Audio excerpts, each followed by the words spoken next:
Well, hello YouTube. I rebuilt my differential, and I thought that since I had so many problems, I would make a video about all of the things that went wrong. So I'll tell you about how this started. I have an E36 M3, and it has 250,000 miles. It has a ton of miles.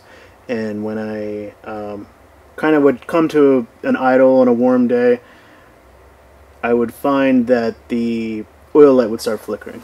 So I thought, alright, I'll take the step, I'll do the rod bearings. So I did the rod bearings. Job went well, no problems.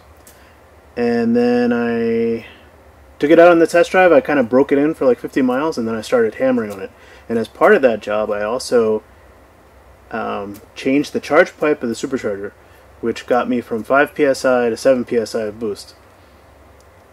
That caused me to realize that the clutch was slipping, so I did lightweight flywheel, did the whole clutch job.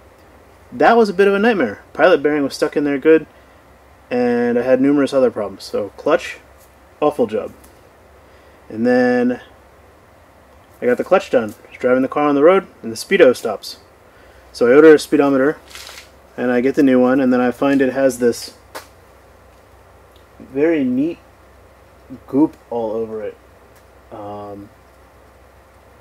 It looks like anise, but it's not. It's actually crushed metal shavings.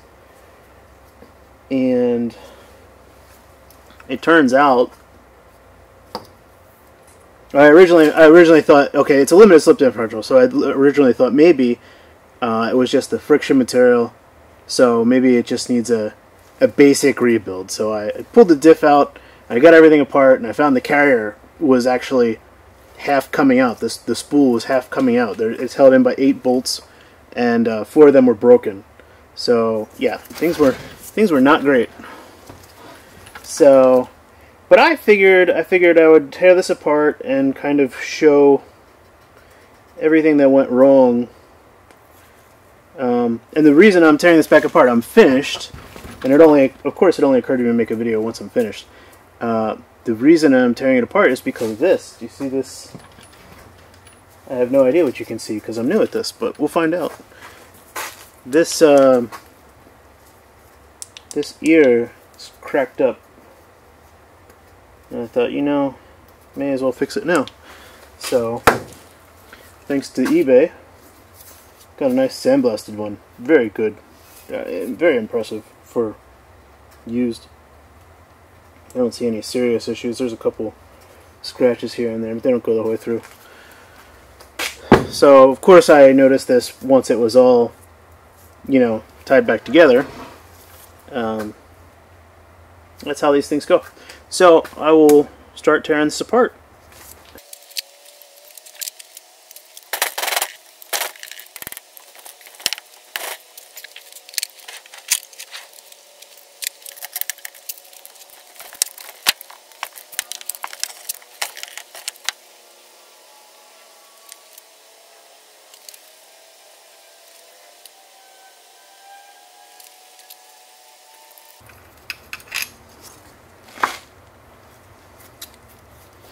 I decided to use RTV when I reassembled this instead of the paper gasket, and I tried to go easy on the amount, but it sure made a mess.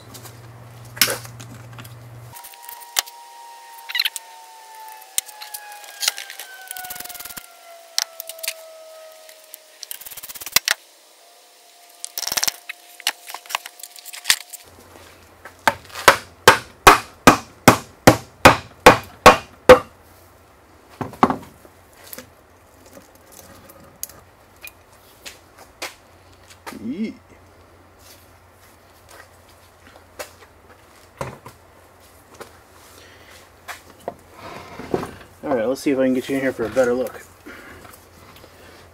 So, this video is probably intended for people who actually know how a differential works, but just in case you're watching it and you don't, there's an input shaft, there's 2 bearings, and there's a gear on the back. And that pinion gear hooks up with this ring gear. And inside here is a series of clutches and springs, and there's a almost like a post. I may be able to show it. Let's see. Nah, you can't see it. Anyway, as soon as it gets pressure to accelerate or decelerate, the post moves, forces the springs out, and it causes lockup of the shafts. And that's a limited slip differential. What I did was tear this all apart and upgrade it so that I got, I believe it's 40% lockup instead of 25% using, what was it, Bimmer diffs. And what actually went wrong, hopefully you can see this. Let me see if you can see this. You kind of can. So there's these big bolts in here, and these hold the ring gear to this, because of course you're gonna have different ring gears, different ratios. Excuse me. But in here, these bolts hold the spool carrier in, and it's spring loaded because that's how it works. And what happened is some of these sheared off, and so the whole thing was kind of sitting in here cockeyed sideways, and it trashed this bearing. This bearing was trashed, and that's actually what made most of the goo. And I probably even have that bearing. Have the bearing because I had to tear it apart to get it out, but it was trashed. There was lots of pitting and it was bad. So let's see.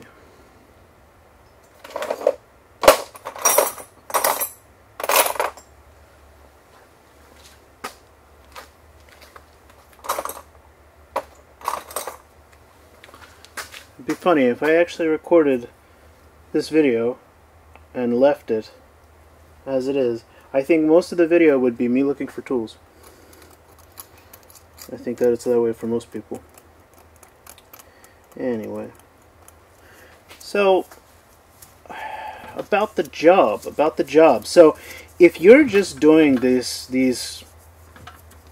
discs, you're just replacing the friction material, it's not that bad. You just unbolt these, these bolts on each side. It comes out. It's kind of hard to get out, so the easiest way, it binds up really easily. So the easiest way to get it out is to use 2 screwdrivers and just give it just a little bit. You don't have to crank on it at all. It moves real easily, but it binds up if you move it from one side. So you got to move it super evenly. It's hard to do with your hands.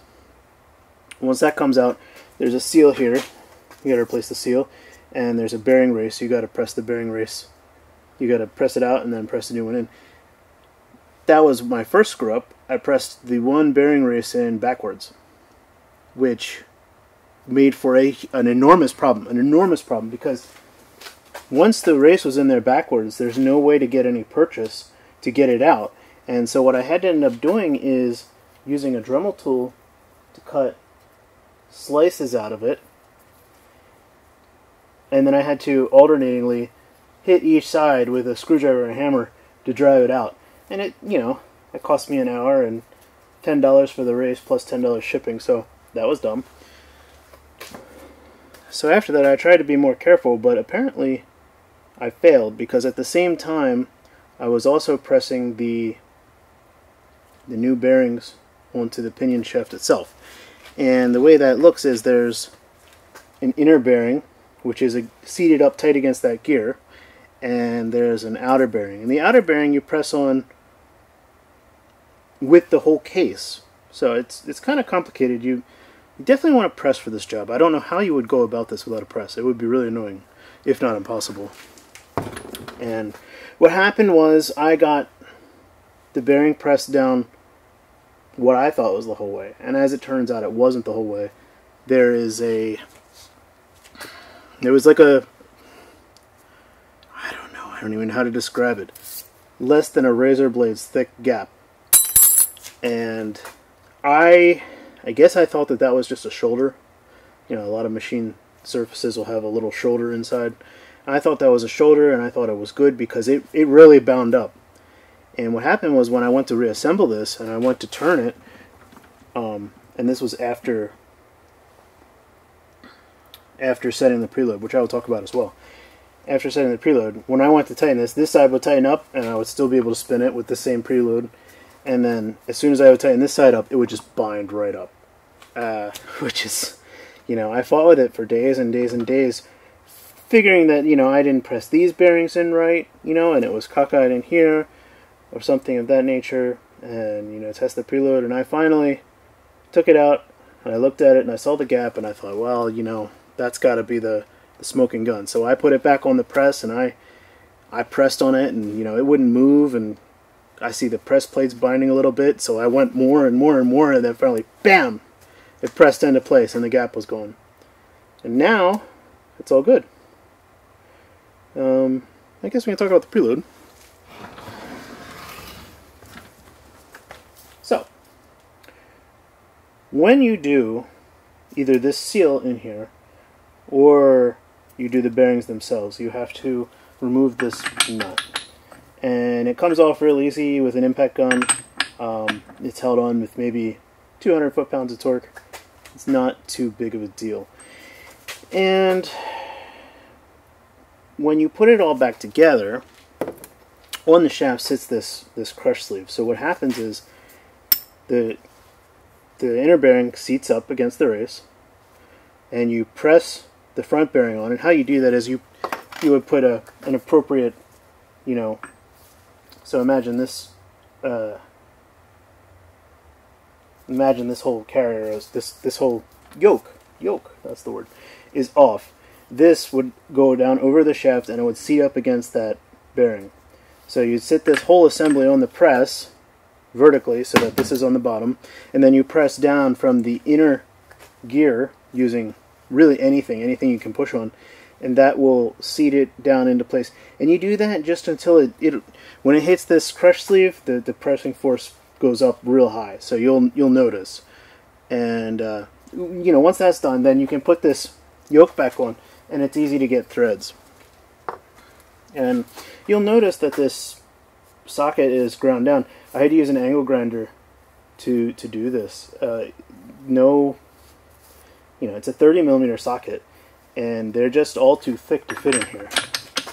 So in order to get it, you know, it should noticeably seat, and, you know, you should have the play and everything, because if it's tight, you won't realize, you know, if you're tightening it or not. You won't realize if you're bottomed out, and the nut is so shallow that it would probably be pretty easy to round it off. So, you know, you want to do a real good job of grinding this down, but obviously you can only go so far before you're worn through, which clearly I'm there.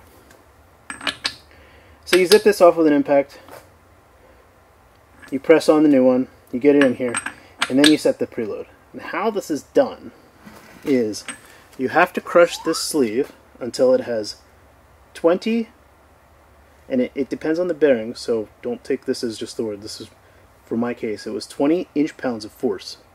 And how you measure this is with an inch-pound torque wrench. So you basically tighten this nut, and you keep tightening it, and it's quite hard to tighten, and it compresses this between the it's between the shoulder on the pinion shaft and the outer bearing. So as it compresses, the bearings come together, and there starts to become some resistance. And this is how it's measured. You use this inch-pound torque wrench, and then it shows the rolling resistance. So, and it's a little higher now because I have the full carrier in there, but it was like right at 20. So, and that's the, you move it, and as you move it, that's the resistance to movement. I'm going to say, well, if that's how you do it, then how do you tighten it? Well, this is how. This is by Jegs. It's a pinion yoke wrench, part 816. 81656.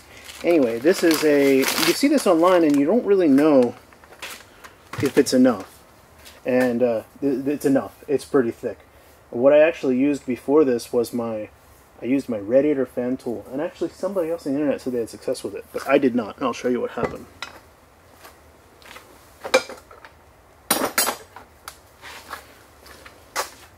It broke. Sadly, you know, that's a lot of force, and it didn't go well. Let's see. Focus. So yeah, I mean, it broke, and then I was kind of screwed. And there's a lot of yoke tools out there, and I wasn't really sure which one to buy. Everybody seems to make them themselves, but I don't have limited fabrication facilities, if at all. But this Jegs one is real good. It worked. So I used one jack handle for this to extend this out, one jack handle on the breaker bar, which gave me all the leverage I need. And the tightness is probably around 200 foot-pounds. It's something like that. So you need some leverage. So you put this on here around, you stick a few bolts through, and then so that presses against the ground, and then with your breaker bar you tighten this down, and so that compresses that sleeve and builds up that preload. So the first time I did this, I used an impact gun because my tool broke. So I decided to do it with an impact gun, and I would do it just a little bit of time, zip, zip, zip, and I blasted past the number, blasted past it. It was like 40 or 50 inch-pounds. So you can't do that, unfortunately. You need the yoke. It's non-optional, the yoke wrench. I don't know how I could have hit it otherwise. I mean, I had to hit it just the tiniest little bit, you know, you just do it until you can get it to move a little bit. And it's real easy because there's a lot of play. You'll shake this back and forth and there'll be tons of play. You know you're not there, and you can be a little less careful then. But when that play goes away, it comes up on you very, very fast.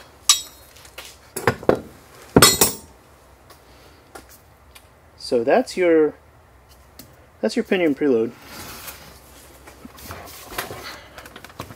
I talked about the carrier. So that's basically it. You know, I used the RTV for the cover, and I got my new cover. And so I hope to get this done, and we'll see how it goes. So thanks for joining me.